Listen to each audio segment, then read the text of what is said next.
I feel. And I've always felt.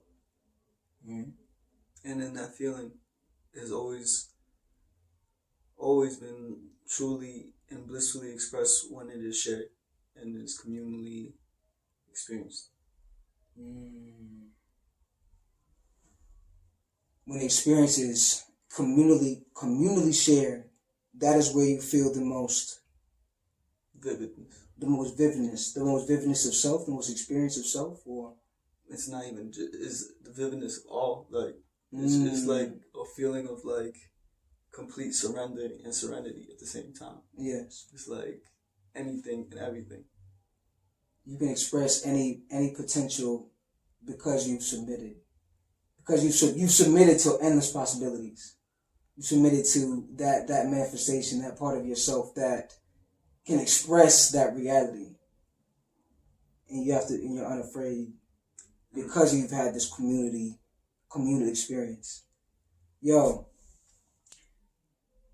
ladies and gentlemen, teacher, spiritualist, warrior, an enlightened one in the moment who endeavors to embody consciousness and to share with everyone in existence. I'm amazed that this man is here right now. He's the most selfless, passionate individual I know. Ladies and gentlemen, the sage Javier. Yo, bro, thank you for coming. Thank you for coming. Thank you for being here, man. Thank you for being here. Thank you for being here in this present moment. I appreciate you. Yo, when did you gain awareness, bro? Like, when did you wake up? When did you just like, something's not right, or something's not right in myself, something's not right in reality and society? When did you come into consciousness of that? Like, were you a teenager? When I was actually in college. I was going to Syracuse University, and basically I manifested everything I ever wanted, like what I thought I wanted, and I was miserable. I was so depressed and so alone that I didn't understand why. Yeah. So I just started asking questions, and those questions led me to even recircle back to if I even believed in God. And it got that deep. Yeah. And it would, because it's like, if I've defined happiness for myself and I create that happiness, where is it? Like, where is happiness? And then, you asked some good questions. Yes, some good questions. To think where you got. No, because you gotta understand, like, I was a transfer student, so I actually went to a community college before I got into Syracuse University. So I spent a whole year by myself, just doing what I knew I had to do to get myself to that position, right? Yeah. And then as soon as I got there, I was again isolated, because like I'm a transfer student. Everybody usually goes to college, they have their dorm room experiences, and everyone like just like buddies up, like, hey, we here, So you never really got the college experience. Yeah, I never got that just like automatic rap pack entrenched. So I started searching for brotherhood. I started searching for, like, that was the first thing I decided to do once I got to college. I joined a multicultural fraternity. And in that process, going through that experience, every fraternity or every organization has their process or their initiation, understanding the principles, understanding the things, the history. You gotta know your history, you gotta know, the principles, and you gotta go through the experience that, the brothers before you came before. So after that, I manifested one of the most passionate and just vivid loves I've ever had in my life. We were together for 4 years. And I can honestly say this girl was the most beautiful and like just there for me person. So giving supreme thanks to her in that experience. And then, I also had an internship. I got an internship for like the biggest accounting firm in the world. And, I just already got, just that whole thing, just like, and I just transferred there. Like, I literally, my first semester I got there, I literally just asked for, I was searching for brotherhood. Yes. This individual who was also so you got the multicultural fraternity. You manifested an internship at one of the biggest accounting firms. You have the love of your life right now. You transferred over from a community college into Syracuse University. It seems like everything that you've manifested is the reality that you anything I wanted, everything like wow. I just knew I had to move to get it. So it kept falling into place. But I like that. I realized, I was also searching for a lot outside of me, and I didn't really get to know me in that process. Because you were manifesting these things external, but there was no internal manifestation of Like, did you feel like you didn't deserve it? A lot of that. Like, it came just so easily. It just came so easily. Wow. Like, one moment I wanted it and then it happened. And then, there's certain things that I realized, my behaviors. Yes. And my potentiality wasn't aligning with everything that I was like manifesting. Like, yes. I didn't feel ready. I didn't feel worthy. I cheated myself. I gave myself guilt and gave myself, an unappreciation of it. Cause it's like, it's like. Wow, you didn't see the value. There was no value. The value was. Cause it came so quick and it came so easy. Like, so. It's amazing cause most people be like, that would be a good thing. Like, why are you asking questions? Just take that. That's happiness. You made it there. But for you, there was like, no, there is something deeper. This is not fulfilling me. This is not a utilization of my potential, what I can accomplish. I can accomplish more than this. So what questions were you asking yourself? Like, what questions were you asking? Like, do I really want this woman? Is my direction accounting? Like, what questions were you asking about these different manifestations in your life? Well, I was just on the brotherhood. I was just on the point of why am I so miserable? And, and I realized there were certain principles and values that also I wasn't respecting of, like, other people were putting on me that I didn't agree with. So it's like, there was just an underlying question. Why am I sad? Why am I depressed? Why do I not feel worthy? Or should I be acting like everybody else? Like, what is everything else? It's just like a whole array of questions that just led me to asking, is there God? Like, is there God? Is there something more to this life? Because, at that point I was pretty much atheist, raised Catholic. Yeah. So like, just the principles or like at least the routine of like spirituality was kind of introduced to me that way. Yes. But, I never really went back to it until I was just asking, like, why do people even believe in God? Like, knowing everything we know, like, about how the world is set up, how, wars, or just like how in that mindset, or like at least in that time period, I just saw like, people just like, just do it. They either cheated their way to there, they either got there through slavery, or they got there through like, just mass manipulation. Because I always sensed that, like, I always kind of had a deeper understanding, like, there's a reason. Social dynamics. There's a reason why you're here, and like, it's not because you are loving or like, you're creating community. You're for yourself. Like, so it's a dog eat dog world. Like that energy has always been prevalent, and that never sat right with me. Like in terms of like, I understand that I always respected the discipline. I always respected, like what it took to get there. Yes. But I also want to understand what is it leading to. What is the path of discipline leading to at the end of it? Why am I even putting myself through this for what? At the end of the day, for what? What is the reason? What is your purpose? You were trying to find your purpose. Exactly. What did you come up with? What was? So of course that led to what is God? Did it lead to what is consciousness itself? That eventually evolved. Evolved because now I know God is everything. I am God, and God is. So that was the answer to what was the answer to it? What did you come to at that point in your life? There was never this. I don't think there is an answer. Honestly, I like this is more of an experience that is evolving as I got to this moment, because the things that manifested or the experiences I had to like really evolve to where I am today were very up and down. Traumatic experiences I went through personally with Freemasons, with, just interrelationships, understanding my own darkness, my own habits that have been ingrained in me since the age of 6. Yes. So like reality is, the reason why I was asking for God is because I didn't like who I was behind closed doors. I didn't like the full truth that I know I was hiding, that like I could put on, like, like we're taught, like, one of the books that I was reading is called, All About Love by Bell Hooks. Yeah. And she teaches, like, from a young age, we're taught to lie. We're taught to manipulate it. To kind of, like, to get what we want. You put on, you say the right things. Yes. You can convictively say what it is you want, and you can have it. Yes. That's what I did. Like, like. That's what we do with our parents, too, when we're smaller. Like, around our elders, around the girl you really want. Yes. You put on this specific.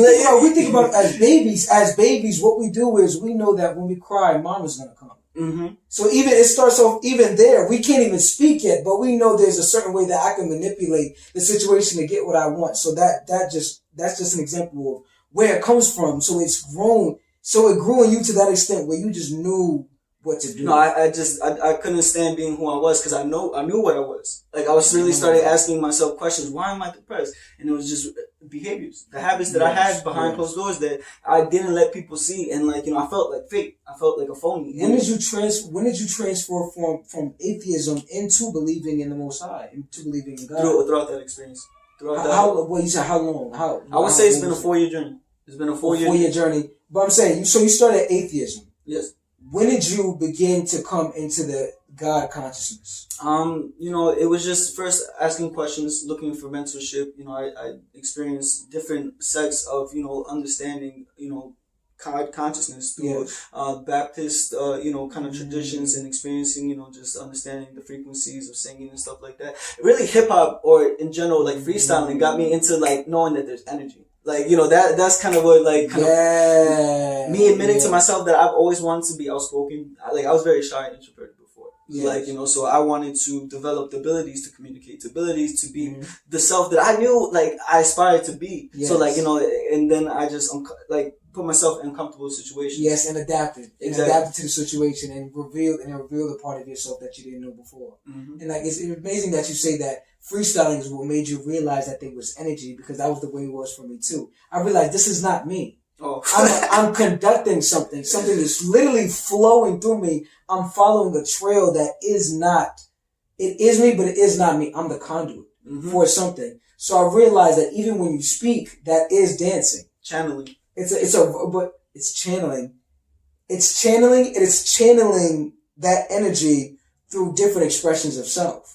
Because dancing, talking is a verbal dancing. Just speaking with someone body language, you're dancing just by moving.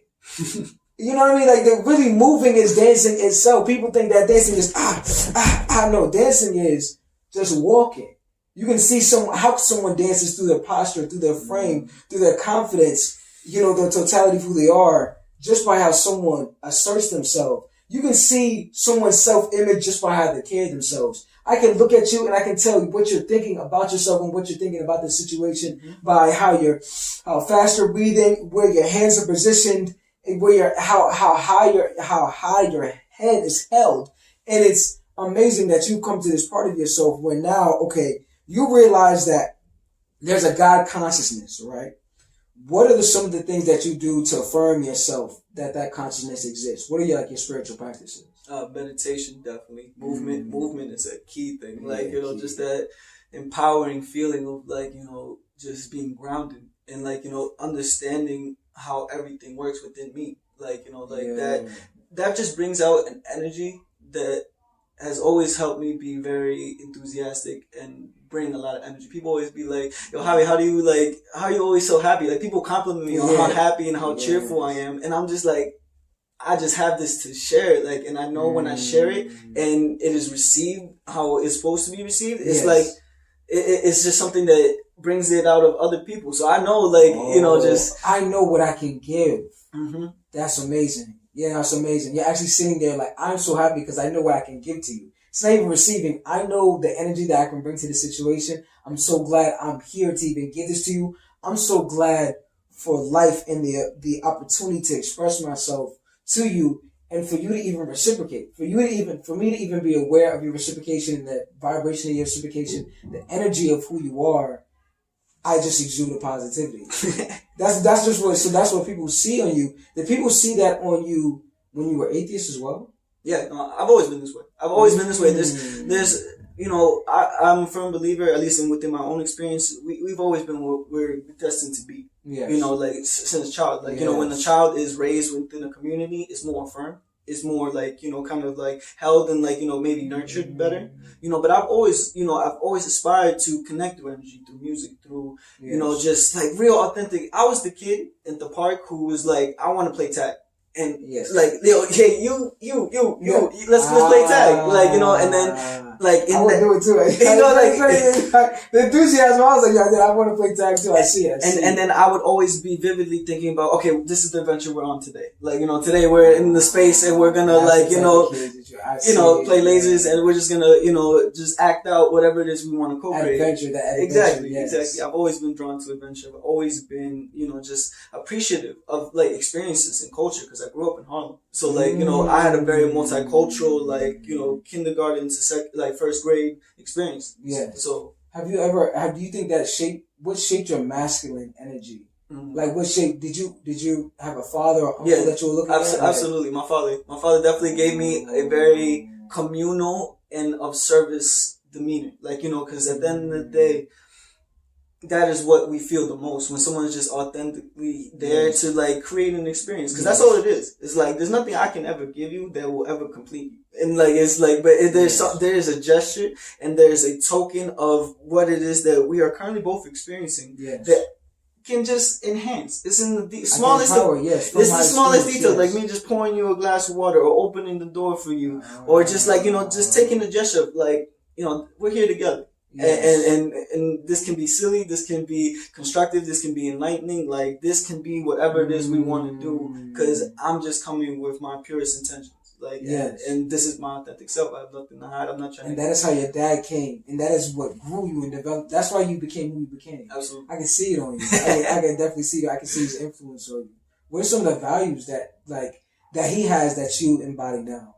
Well, now more than ever, now that I'm in the state of where I am, it's all about the details. How you do anything is how you do everything. So, he gets on me for like not even like, if my sneakers is too dirty, like it's like, cause like I go on the hiking trails, I'm running up the mountains. Like if he sees that it's been there for too long, he gets at me. He's like, listen, yo, go wash your sneakers. Like, cause it's like, like that's a part of you. This is yours. That is your life. You work for this. Like, you received this gift, you should honor it. So like now I take that into everything. It's like how I'm doing everything, like how I decided to wake up, how I decided to prepare, how I do anything builds a momentum or like bursts an energy that is not kills itself. It's not only serving right now, it's compounding. Yes. Everything is that always standard of excellence. If you're not, excellence is not a thing, it's an action. Mm-hmm. To be excellent in all things, it's just an action. So it's even when I'm washing the dishes, when I wake up, how I take a shower, everything, how I put on my clothes, everything is of excellence. Mm-hmm. So you now embody this personal standard of excellence. Do you have like a morning routine? Yeah, absolutely. what is your morning routine? So take me through the first hour after you wake up. So first hour I dedicate to myself. Like this quarantine helped me a lot because my father almost died. So in that knowing of my father almost dying, I had an urgency. Like, if he were to go right now, would you be able to take care of your mother? Would you be able to support your sister who is at, an Ivy League school right now who needs support, financially for that? So that really put a battery in my back to say, all right, this is the first time I can honestly say, like, I've consistently for the last 6 months have held a routine and have ingrained it, because it takes about 90 days to create a lifestyle, 21 days to create a habit. So I can say now that self-discipline myself as a man. So let me get a diaper. I felt that. All right, yeah. So for me, the best when I'm A1 is when I know I arise. I start with a meditation. 30 minutes to an hour. They say you only really need about 40 minutes. Like Ray Dalio says, like 40 minutes, you through the roof. Yes. But even taking 15 minutes. 20 minutes. Just making that discipline to like really sit with yourself. There's that block of time. There needs to be, for me, every day is 5 minutes and 30 seconds. So it's like, for me, I learned that it's not the time, it's actually consistency. And the quality. And the quality. Because, how present can you just be just breathing? Is it silence, you say? What is the environment like? Mm-hmm. How have like binaural beats on? Yeah, sometimes I put on some healing frequencies, definitely for different chakras, different things that I'm looking to more center myself with. But it's like how you said, it's like no matter what, our minds never turn off. Like there's never any time where we're not thinking. Yes. But it's how can we allow those thoughts to pass and go back to breath. Like those, not judge them, not be conceived or consumed by what it is you think you have to do. So don't judge your thoughts. So to have the thought, I'm not doing it right. you are doing, don't judge that thought. Because some people meditate. I've heard a lot of people, they say they meditated and they didn't meditate. They stopped the practice because they thought, I'm not doing this right. Or they had that thought. And instead of releasing that thought, letting it flow, they judged it and then stopped meditating. It's all on your ability to be comfortable with that. Like, you know, no matter what. Be comfortable with self. Being comfortable, being uncomfortable. Because it takes a while to be comfortable sitting down. Because most of us we're always constantly overstimulated. Yeah. Like, most of us, let's be honest, we don't, like, how often do you in the day, like, really focus on one thing? Just one thing, like, and for a consistent amount of time. In this day and age where, like, we're always taught to multitask, or we always think that we're being highly productive, like, always our phone and attention, like, how often are you just concentrating on one thing? And stop and sit and come into yourself and come into the core and come into that understanding. Not a lot of people do that. That's it. To actually sit there and meditate. So you meditate for about an hour. You meditate for what? How long? You said 30 minutes? 30 minutes. Right now this is 40 minutes. 40 minutes and you off into... Listen, like, you know, there's just... It varies. It varies on my schedule. True. But, like, you know, minimally, I like to aim for 30, 40 minutes. It just depends. What do you do after that? After that, I like to do some Qigong. What's Qigong? Qigong is an ancient practice, like, that was manifested or that was created by this individual who was, like, by the monks, right? Yeah. He saw the monks and how disciplined and how enlightened they were, how their ability to just sit down and meditate for, like, hours, like, because that's what they do. But he saw how physically weak they were. So he actually went into a cave and, like, started, like, he just developed practices and ways of moving the body that actually strengthen the ligaments. And also in his, you know, findings have, like, re-energized and actually, like, get all the different energy centers that are constantly spinning within us to function properly.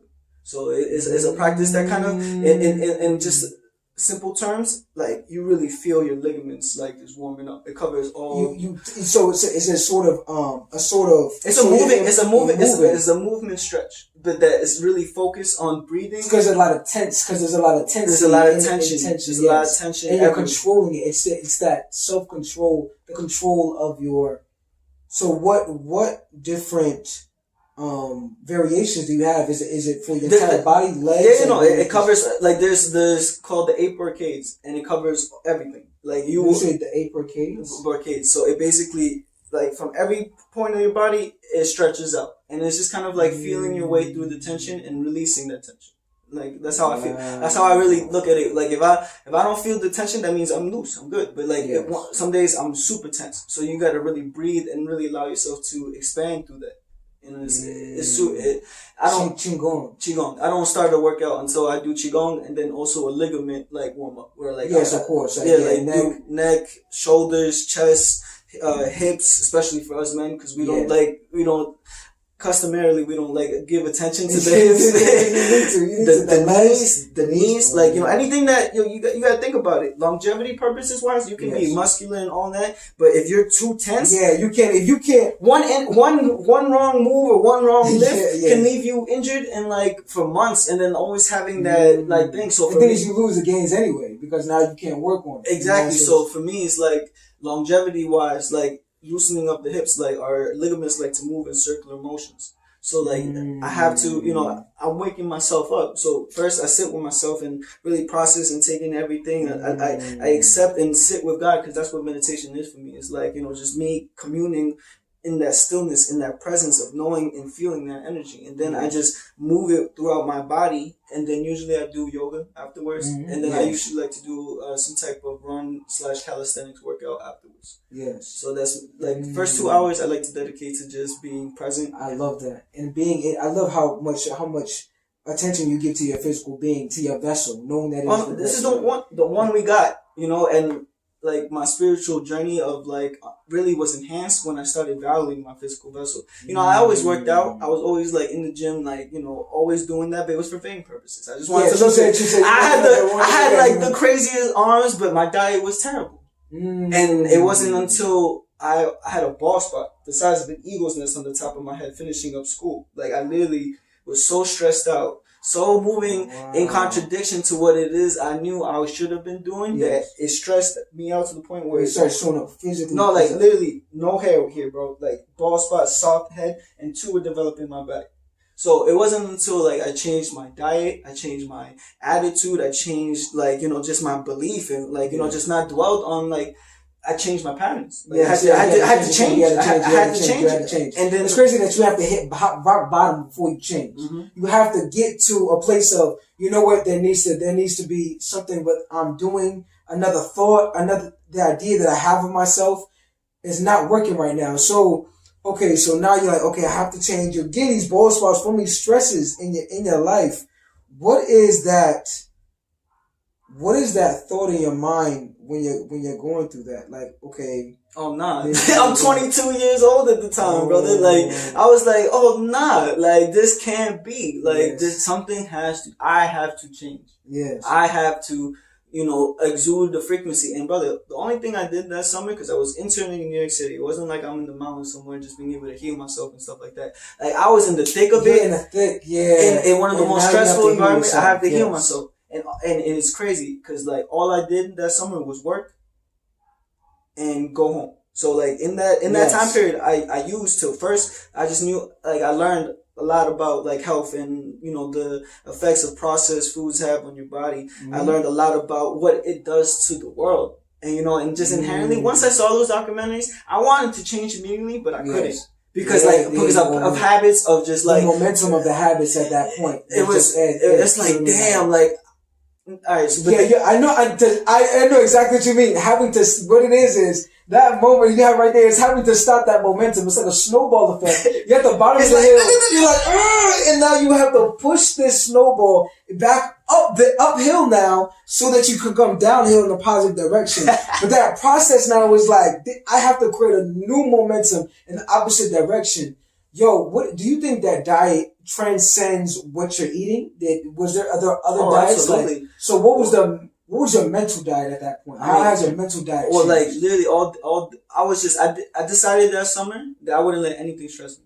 I was like, no matter what comes away, someone can come at me incorrect, someone can give me the craziest look, I'm gonna be with love. I'm like, peace with this. Yo, universe gave me that. Thank you, universe. I said thank you to everything. I literally said thank you to everything. I was singing Bob Marley on the subway every day. Like just I don't know why. It's not like I was like intentfully like trying to sing to my hair, but like inherently that's what I was. Like unconsciously, I was like I just wanted to exude love. I wanted to exude passion, and music has always been that for me. And I just figured something about that would help. Bro, you're amazing. You're amazing. Because I realized you said, yo, I have all this momentum of bad habits to knock out. What am I going to do to knock it out? You created the biggest ball of energy in the opposite direction to push that snowball up. That's what it was. You decided, committing to this entire summer, I'm not going to let anything stress me out. I am going to be resolute in this commitment to be positive and happy within myself. Whatever comes, whatever circumstance, it doesn't matter because it comes from this core. Yo, damn. And it only took a month for little hairs. Nothing crazy, but little hairs, like in this big ass circle, little hairs, that was enough. As soon as I saw those little hairs, I was like, oh, we ain't good. Like, this is gonna grow back. I just had to like do the comb over it. Like, just like, it's already grown back. I just told myself it grew back. It's like, oh, it's already there. It's already happened. I like it. It's already happened. It's good. I don't have to look at this. And I took some time away from not looking at it. And then it probably took 3 months for it totally to grow back the way it is. You weren't paying attention to it. I was just like, no, it's just letting it to come. Like, I would check here and there, but it was really like, oh shit. It's happening naturally. It's happening naturally. It's a natural process. And I didn't put nothing in it. Like, I didn't have to take no pills. All I did was cut off. You self-healed. I literally cut off processed sugar, and like I took a break from eating like meat and dairy that summer, and it grew back. What's your diet now? I'm plant-based, but you know, I'm also just aware that is evolving. You know, like I eat plant-based for my health, but I also am aware that there's certain things that, you know, I have to be aware of, like, internally I might need, like, in terms of supplementation, in terms of stuff like that. So, you know, I'm open-minded. I like to say that I eat to live. Like, you know, I eat to live. So I don't have a diet, I have a live it. I love to live the healthiest I possibly can, and that is evolving. because there's many different perspectives. There's so much that we don't even know to this point. There's so much I don't know. This is not the final conclusive decision on where I am. This is where I'm at within myself right now. As I continue to evolve and find out new ways that my body works and what I need for my body how I want my body to perform in that time of my life, then the type of things that I bring into my body will change. Exactly. You know what I mean? I respect that. I respect that. Do you feel like now, what is something that is okay, so right now, I want to be more enlightened. I want to be conscious. I want to put myself through the same process that you lived in, right? So right now, I'm in my life. I'm going through the same process that you were when you were atheist. How do I become enlightened? What does that process look like? What do I have to do? Or what did you have to do? I mean, I would tell anyone who even has that question, first of all, congratulations. Like, that's a beautiful question to have. That you're even aware. Like, the fact that you want to ask yourself a different question, or the fact that you're inspired to change, I will always, gratefully cheer you that question. Decision, yes. Because we have to. So, I wouldn't be who I am right now if I didn't ask myself real hard questions, really look at myself and really analyze every aspect of myself, because there's beautiful things in everybody. There's greatness in everybody. Yes. But you have to be real with what it is, your darkness. Like what it is that aspects of yourself that, you're hiding from your mom. That you're hiding from your sister, that you're hiding from your brother. Partner. Yes, anything. Yes. Like, people confuse privacy with secrecy. Everyone's entitled to privacy, and privacy is just the ability to be still and have space for yourself to, boundaries. It's boundaries. It's like, having a space to be, by yourself, and like, that's a luxury. Yes, yes. But, secrecy, I feel like it's just something that, for me, was eating away at me. Like, it feels like you're withholding. Like, this is not boundaries. This is something that you almost not you're entitled to. You can have this, but I'm choosing to pull this back from you. And then what I realized is, like, I feel the best when I'm just my full truth and my full self. And I really continue to ask myself the questions that build momentum, build the energy, create results, create like an environment, manifest relationships and people and conversations. What do you feel about the quote, your environment is your environment? Ooh, absolutely. It's how you present yourself, how you maintain your space, how you, the people you surround yourself with, ultimately determines the frequency, or at least the experience that you're gonna have. They say that, you become like the 5 people that you spend the most time around. I mean, that's a given fact. But the thing is, a lot of people don't know that. We know birds of a feather flock together. We know, if you, what's another one? Birds of a feather flock together. What is another aphorism that we use to describe you become like the people that you spend the most time around? I mean, like, I think that's just what it is. I think that just, it is what it is. You figure out what there's an energy when you're around people, right? Yeah. Like, it's either like disinterested or kind of like aloof, or there's certain energies that that you don't care for. Yes. That, first of all, that maybe you exude and you're not even conscious of, and and that's why that certain energy is even tolerated in your space, in your experience. So I always go inward. So for anyone who's trying to become spiritual, like, ask yourself, what am I? Where am I within myself? What do I do?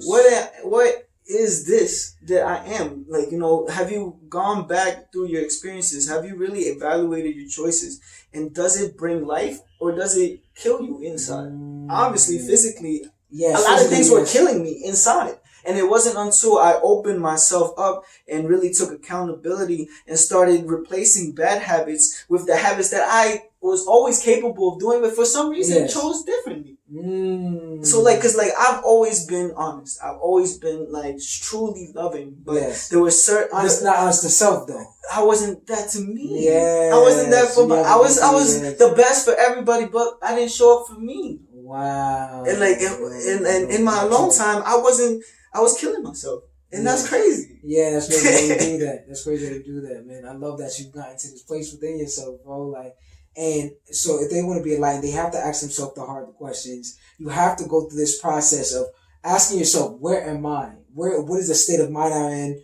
Who are the people around me? Evaluating experiences. I want to talk about that. So right now, okay, experiences, they say that, all right, they say that the older you get, the wiser you get, right? Mm-hmm. But we learned that that's not true because we know people who are older who are not wise.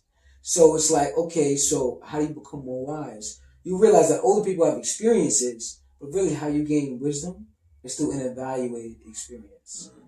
Through going back over the experience and looking at it through the lens of what has this done to develop me? What has this done to grow me? What lesson do I have within this? So what is something that you would tell your atheist self? Or let me stop saying atheist self.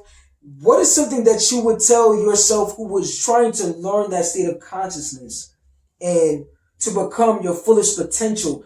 So right now, let's say you're in a part of the journey where this is really, you realize, okay, where am I? You realize where you are, right? What is that next step? Where am I? Is just action, just straight up action. You've already had the thought, moving in the direction of that decision. What energy is that? What energy do I have to access or thought do I have to think where I'm like, you know what? I'm going to take action in this direction, because a lot of people get to that point. They get to that crux. They say, where am I? And they don't move. Mm-hmm. What makes you move? You know, I always tell myself I know. And only things outside of me only affirm what I know. Mm-hmm. So, you know, there's a lot of gems and there's a lot of experience in this world that, you know, from like really great entrepreneurs to philosophers to individuals who have really put in work and time and dedication to expanding on the thought that they knew, yes, but they needed to truly know. So, yes, you know, I always tell myself and remind myself that I have a lot of experience. I know a lot, you know, and I know what serves me and what no longer serves me. I'm not going to sugarcoat it. Isn't it like the internal dialogue needs to be, you know, stilled within me to move forward? Like, you know, if I'm thinking too much about different things rather than applying the wisdom that I already know from my experience, yes, like for you to gain more experience or gain momentum, you have to do more. You have to experience new things. You have to try new things. You have to put yourself out there. You have to show up. You have to, you know, hold yourself to your word and be dedicated and be in it. Yes. And feel the uncomfortableness of it, because a lot of anything that's new. You have to be unafraid to go into the uncomfort zone. Mm-hmm. From your comfort zone, or you don't know. You're not gonna know. I have to try. I have to go into it and develop and adapt. You know what I always say? After I go through the experience, right? I always say when I'm about to go into a new experience that I don't know, I'm not gonna die. Because there were moments in my life where I thought I would die and I didn't die. I might have been embarrassed. I might have been hurt. I might have been uncomfortable, but I didn't die. I made it through to the other side of the experience. I think that's what a lot of people underestimate their ability to adapt to a situation. Or over-exaggerate the feeling of what it is they think is going to happen. Like the uncomfortability is not that uncomfortable. Even if it is, it doesn't kill you. It doesn't kill you, yes. And, you know, there's a certain release of tension or a release of, like, because once I started admitting my darkness, once I started, like, just like, all right, that's a part of me that will forever be a part of me. Yes. But now I'm also I can also be the polarity of it. Was it utilizing that darkness as well? Utilizing that energy? It's my greatest motivation. It's what's literally manifested every relationship that I have right now, which I'm forever grateful for. Because this is the time where I've had the most confidence, the most grounded interactions. Like, I can really say that this is the beginning phase for all of us, because, you know, we've all been isolated. We've all been, you know, put within certain programs based on our ancestral, like, lineage of migration, or just in general, like, what it is that we were taught. But now we're going to take ourselves of what we've been told to think, and now we're bringing ourselves to what it is that we can know. Because there's a difference between thinking and knowing. Thinking and knowing, of course. And it being the product of your ancestral energy and what they wanted to develop and want to experience. Because we're the product of that, do you feel like now we have a duty to actually live through that potential? I have a duty to live through what my ancestors created within. So my ancestors lived a life. They lived a life of struggle. But they lived a life because they wanted to create the opportunity for me to choose what I wanted to do with my existence and how I wanted to live my life and maximize on my potential. Yo, that's a powerful way to really even think about ancestors. What is your thoughts on ancestors, the energy of ancestors? Do you ever think about yourself being an ancestor? Oh, yes, absolutely. That's what I am right now. In terms of like, I'm not only doing this for me and also my expansion, because like that is just what drives me. Like for me to like reach my limits, like, and like attain a potentiality that's constantly growing and evolving. Yes. That always motivates me. But it wouldn't motivate me as much if I wasn't trying to share it. True say, yeah. So showing this to somebody, you know how good that feels to build something. I get to show somebody. When it feels great, you just look at yourself and be like, somebody else can see this.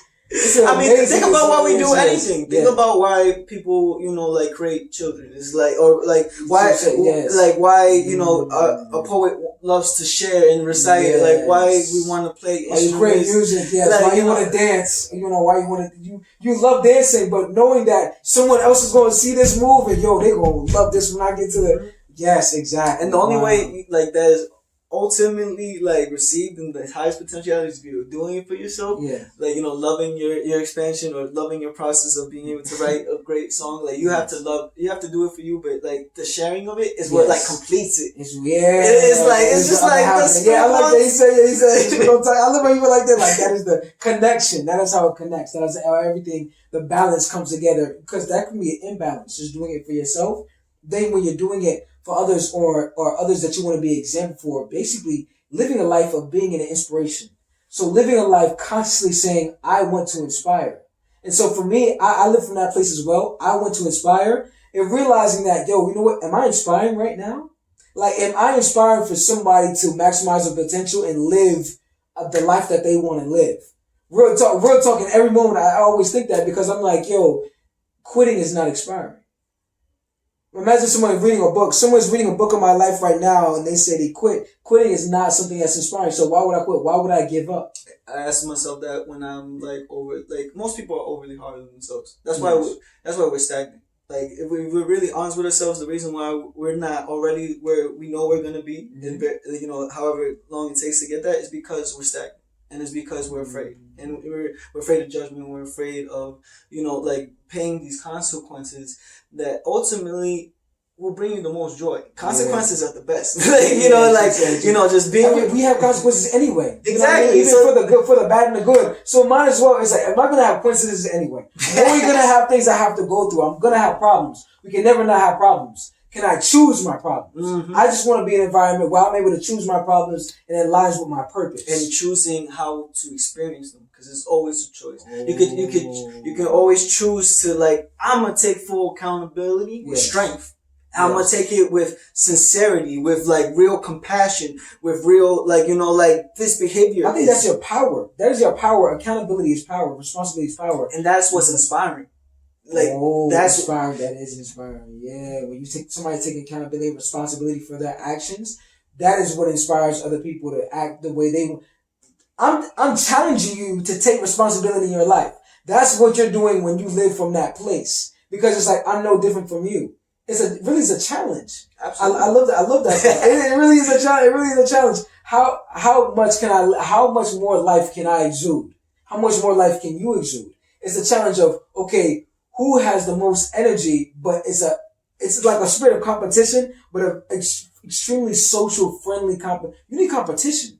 I feel like, a lot of people say competition is I don't think competition is a bad thing. I think competition is how you live. Competition is how you expand yourself, because like we said, you're like the 5 people around you. I feel like you're having a quiet competition with them, but that is a friendly competition. For example, if he runs faster than me, and I run slower, I'm going to have to run faster to catch up with him. Mm-hmm. But if he ran my same pace, it wouldn't challenge me to run faster. Or if he ran slower than me, I wouldn't be as compelled to go as fast as I can. But if he runs faster than me, it's going to naturally make me expand. So being around people that make you expand because you see them and you're like, you know what? I need to get to that level, because we're all good at different things. Mm-hmm. I think it's important. Nobody is good at every single aspect of leadership, every single aspect of entrepreneurship, every single aspect of physical fitness, different values. There are different things that you have to do, and you're not proficient at everything. You need a team around you. So for you, when did you realize that you need? So I see you said you needed a brotherhood around you, but was there a point where you said you needed a team, like specifically in terms of entrepreneurship? At this point in your life, where are you at within that yourself?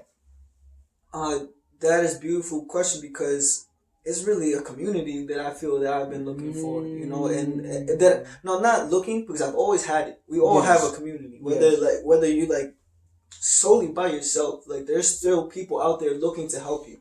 There's always someone who will see your potential and who will acknowledge your potential and love your potential. So at the end of the day, it's like really knowing that and knowing you're worthy of that is what starts bringing it closer to you. Knowing that you're worthy of an excellent team.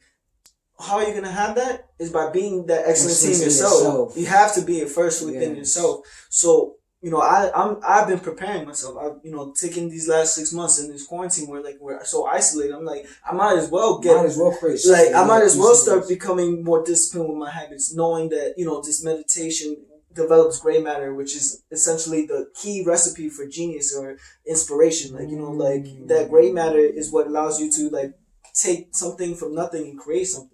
So, understanding that and understanding that, I need my ligaments loose. And like, I gotta stay ready. Cause I gotta stay ready. I gotta stay loose. Like the best fighters, they don't have that much body mass. Very limber. They're the best who are doing it right now. They're lean, but they also are strong too. Yeah. So it's a combination of strength and flexibility. Ability to be, mobile and always be ready. So like, are you ready for a team? Are you ready? What skill sets can you bring?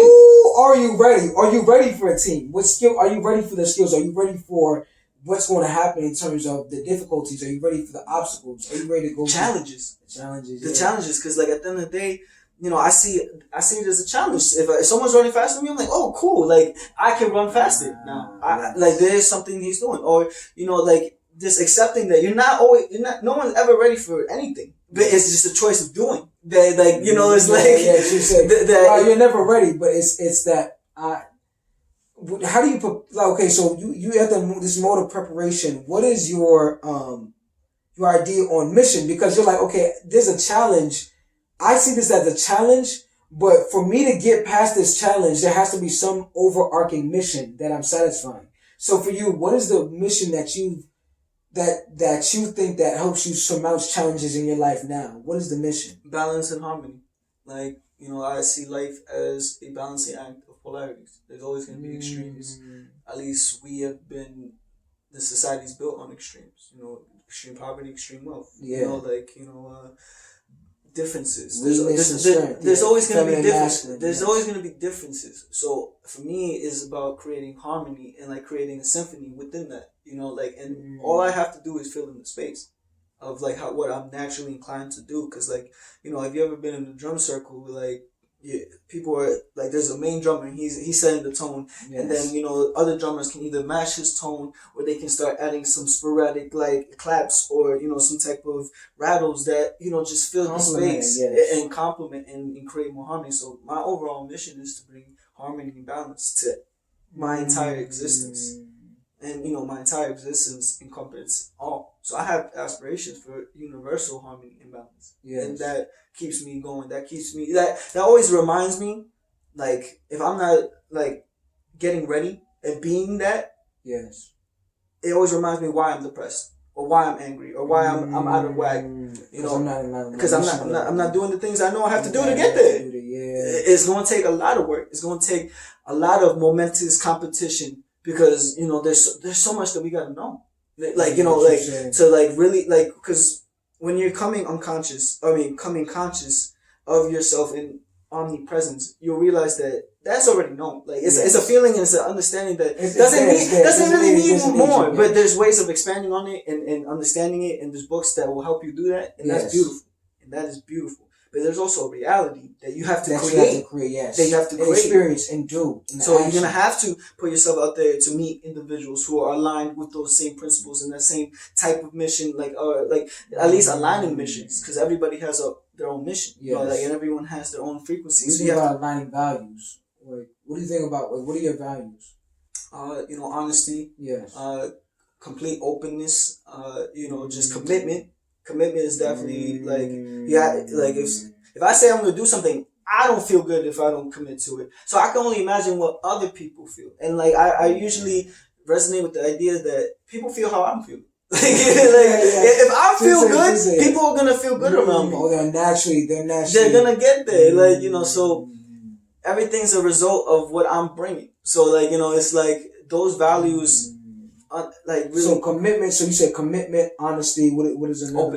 Openness, like open-mindedness. Like I take any reality, like whatever it is your truth is, I'm going to understand it. I'm going to introspectively ask questions of things, that facets about it that maybe I don't understand, but I would like to expand it. And I would like to know about your experience. That's how I expand myself, by knowing your experience.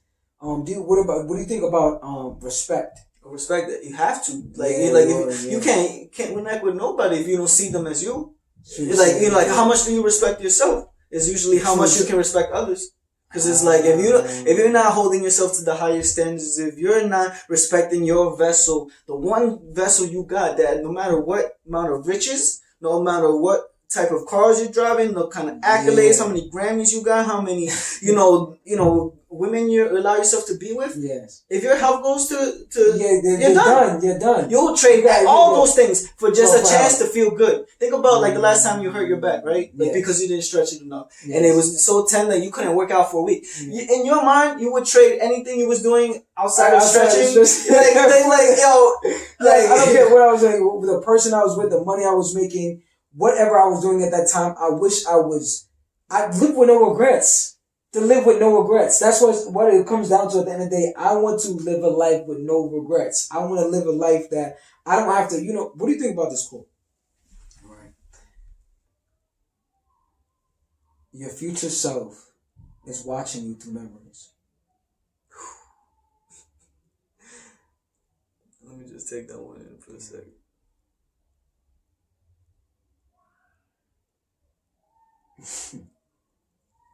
I think it's beautiful. So the question becomes, who's watching you right now?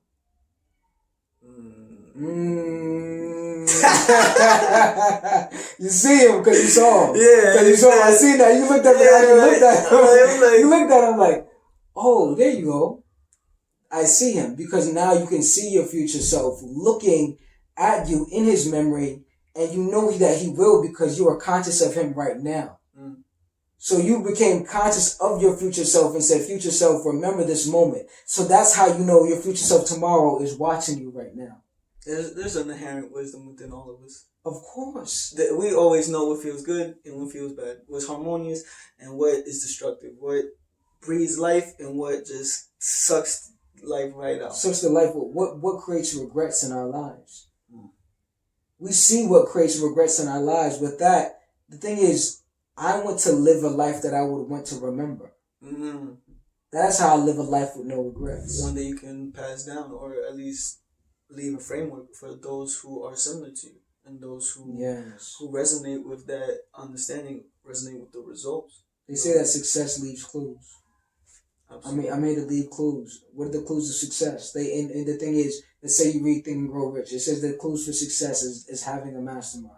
The clues for success is using the principle of auto-suggestion. The clues for success is the principle of sexual transmutation. Mm-hmm. You know what I mean? What do you think about sexual transmutation? It's the most important thing that our present moment needs to focus on. Yeah. In my inherent, just knowing, because there's a lot of things that are just directed not in a cohesive way. Yes. There's a lot of falling outs that happen because of the wrong implementation or the being of, of that energy. Like you're not channeling it, directing it the right way. Because it's amazing that you could say your sexual energy is your creative energy. Because think about, and this is a funny way to think about how your sexual energy creates your creative energy, right? Think about when you're about to go link with a woman, about to go link with a female, right? How you turn into a genius. I never said anything that smooth before. I've become a logistical genius. Like, she said she gets off of work at 2:30. I know I have to take this train, take the A to 2 to 1. I'm going to get there at 2:15. After that, we're going to go on our date to this restaurant. I already called the restaurant up ahead. I know which table we're going to be sitting at. This is what I'm going to be ordering. This is what she's going to order. This is how much it's going to spend. This is the budget for the night. Then we're going to take the train back to my house. I live right here. As we're walking down this street, I'm going to say this poem to her. When we get to the door, I'm going to kiss her on the forehead. Then I'm going to ask her if she wants to get an Uber. If she doesn't want to get an Uber, she can come upstairs. I already know how much the Uber's going to cost. I know where her address is, where I'm going to send her. The fact that that movement right there, that is the sexual energy of, I'm going to go get it. I'm going to go, the energy, sexual energy is, I'm going to go get it. So using that, now your woman becomes your business, or your business becomes your woman. Imagine if I took all that logistics and applied that to business. Well, I mean, what you just described was pure masculine energy. When I say pure, emphasis on the pure. Because there is a shadow side to that. There's an inherent ugliness, and there's an inherent lustfulness that is the most it's desire. It's desire. It's using that, because that's also a shadow quality. A shadow quality. It's crazy because desire creates your success.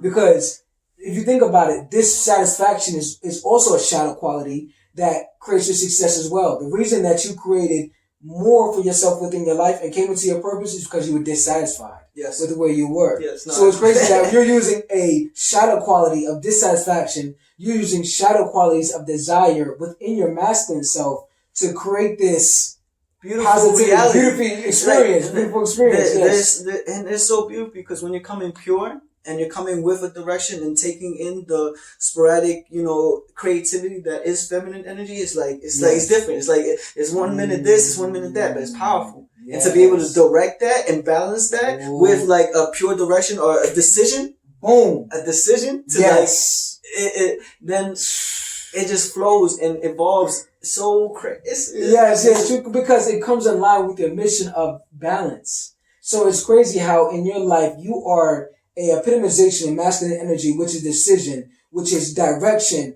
which is logistical, which is rational. You are literally embodying that in your life so that you can be the channel in which feminine energy, which is that flow, which is that intuitiveness, which is that intimacy in the moment. You are creating the balance for that with your resoluteness. So, this is the direction in which you go. You choose the energy that you want to be, but I will be not the decision maker, just the arbiter of that flow. And that is what my purpose is as a man. And also my purpose as a man is also to conduct myself where I can create that balance also with my dark self, with my shadow self. And use that to manifest a reality that's beautiful. Use that to manifest an experience that is beautiful. Use that to manifest my purpose, my values. You have to ask yourself, where am I? Realize that you're in a state of dissatisfaction. Realize that you're in a state of, I desire to be a better person, desire to be a better human, desire to leave these clues of success within my life, move forward, go through this process, go through the obstacles, realize what my values are, realize the people I have to surround myself with, realize what my environment is, and creating my environment. What does that look like? Knowing that whatever environment I'm in, I'm going to have problems, but it's moving through those problems, but also realizing how do I want to perceive those problems in my life and moving through that and crystallizing this self-image and always affirming that this self-image that you crystallize is a continual process, a gradual process. You can't do it by yourself. You need help. You need to be empowered. And Sage Javier, brother, I've learned so much and built so much from this conversation. You have added so much value to the universe. You have exuded this energy, this articulation, this well-spokenness, this authenticity that I feel within my being. Thank you for being your passionate self. Is there anything that you want to tell the people, anything that you want to express to them in this moment? I just would love to say that we're here.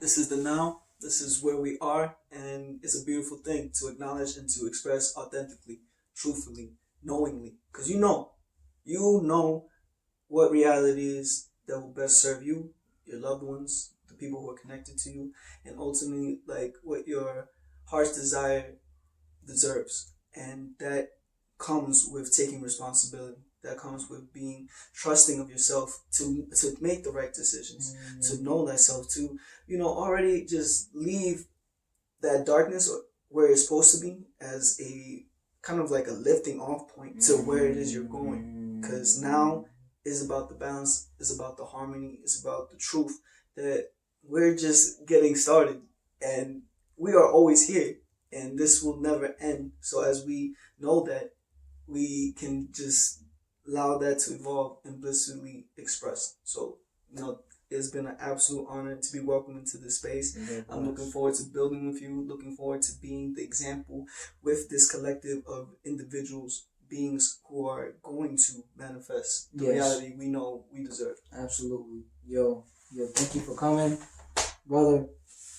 Man. Guys, spiritualist, teacher, wordsmith, enlightened man, sage, warrior. There are a million different possibilities, a million different things that I could say about this man, the qualities that he exudes, to commitment, to dedication, to responsibility, accountability, to energy, to balance, to embodying full consciousness. Thank you for tuning in. This is Reverend Rod and Sage Javier. Bless.